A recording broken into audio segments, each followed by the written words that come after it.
कि परमात्मा ने जो कह दिया वो फाइनल है। तब वो निश्चिंत होकर सतलोक गया था। न भी रह जाता ये नीरो नीमा वही आत्माएं थी।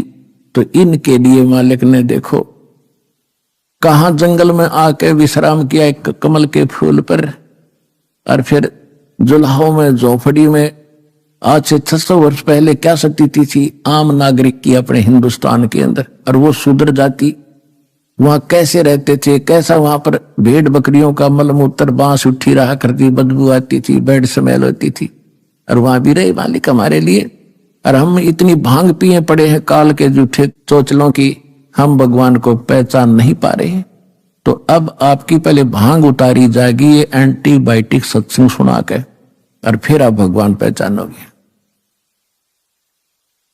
परमात्मा कहते मात पिता मेरे कुछ नाही, ना मेरे गरदासी, और मैं दुल्हाए का सुत आण कहाया, और यू जगत करे मेरी आसी। मुझे दुल्हा सुदर दानक कह के और मेरा मजाक उड़ा रहे हैं। फिर कहते 5 तत्व का ये शरीर नहीं है मेरा।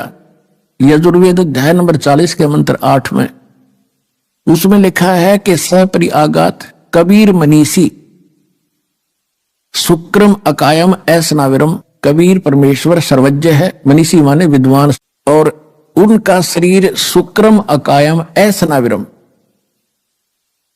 अबिंदम। उसका शरीर जो मालिक का है वो स्नायु वाला नहीं है, और माता पिता से बनी हुई काया नहीं है। शरीर से शुक्र से बनी हुई काया नहीं है, माता पिता के शुक्र से रज बीरज से बनी हुई उसकी काया नहीं है। अब इन अनाड़ी ऋषियों ने 40वें अध्याय के 8वें श्लोक को कैसे गलत डिफाइन कर दिया, शुक्रम अकायम, कि वो अकायम है। और शुक्रम क्यों कहा फिर उसने?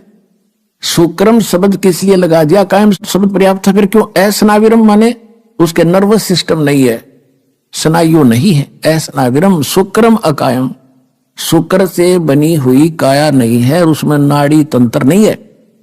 वो स्वयंभू है, प्रिभू है, सबसे पहला परमात्मा है। सप्रि आगात, सबसे पहला देहधारी वही है। सप्रि आगात यानी सबसे पहला देहधारी वही परमात्मा है। और उसका शरीर कैसा है? वो शुक्रम अकायम ऐसनाविरम, वो माता पिता के शुक्र से बना हुआ उसका शरीर नहीं है, नाड़ी तंत्र उसके अंदर नहीं, लेकिन है साकार, वो स्वयंभू है, उसका कोई जनक नहीं है। तो यहां बताते हैं 5 तत्वों का धड़ना मेरे में जानो ज्ञान अपारा, और सत्स्वरूपी नाम साहिब का ओ ही नाम हमारा। यानी असली नाम परमात्मा का कबीर साहब है, और वो कहते वो ही नाम है मेरा असली नाम। ये समझ